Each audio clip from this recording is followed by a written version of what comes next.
ప్రపంచానికి పాలన నేర్పినోళ్ళం మేము అని చెప్పేటువంటి వాళ్ళు అసలు పాలన నేర్చుకుని మన దగ్గరకు వచ్చి బ్రిటిష్ వాడు రాకముందు భారతదేశంలో చక్కటి పరిపాలన ఉంది కదా. బ్రిటిష్ వాడు ఇక్కడికి ఏమని వచ్చాడు? East India company.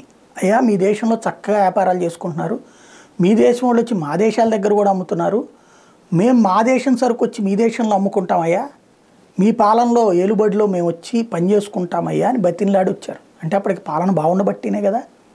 అయితే ఇక్కడ ఉన్నటువంటి రాజుల అహాన్ని పెంచి భాషపరమైనటువంటి కంట్రోల్ వాళ్ళ చేతుల్లో పెట్టుకుని క్రమంగా మనకున్నటువంటి దూరపు కొండలు నునుపున్నటువంటి ధోరణిని వాడుకుని వాళ్ళు ఈ దేశాన్ని పరిపాలించారు. వాడు మనకు పరిపాలన నేర్పేది ఏంటి?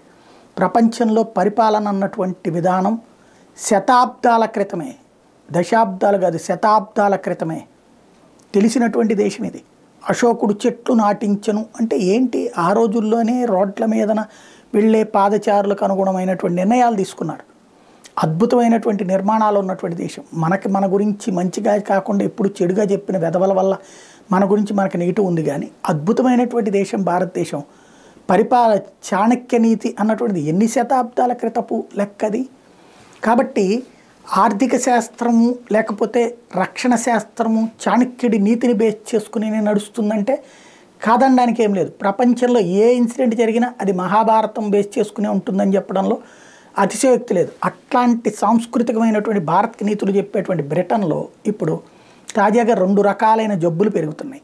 ఒకటి ఇప్పుడు తాజాగా వాళ్ళకి తేలినటువంటి నివేదిక ఏంటయ్యా అంటే యూకే ప్రొఫెషనల్స్కి స్ట్రెస్సు, యాంగ్జైటీ ఈ 2 జబ్బులతో 100కి 80 మంది బాధపడుతున్నారట. 100కి 80 మంది స్ట్రెస్సు, యాంగ్జైటీ, ఒత్తిడికి ఫీల్ అయిపోతున్నారు, కష్టపడుతున్నారు. దాన్ని మనం తట్టుకోగలుగుతాం. ఇక్కడ ఈ మధ్యకాలంలో ఉన్న యువతకైతే తట్టుకోలేకపోతున్నారు. మనం కూడా విదేశాల వాళ్ళ మోజులో పడి వాళ్ళలాగా మన పిల్లల్ని కార్పొరేట్ విద్యా వ్యవస్థలో పడేయడం వల్ల చిన్నతనం నుండి బంధువులు స్నేహితుల మధ్య పెరిగినప్పుడు అప్పుడు ఎదురయ్యే సవాళ్ళు వీటి వల్ల యాంగ్జైటీలు ఇవి అక్కడతోనే మనకి లైట్ అయిపోతాయి, పెద్ద అయ్యాక నార్మల్ అయిపోతాయి. అదే చిన్నతనంలో అట్లాంటిది ఏం లేకపోతే ప్రతిదానికి యాంగ్జైటీ, ప్రతిదానికి టెన్షన్ వచ్చేస్తుంది.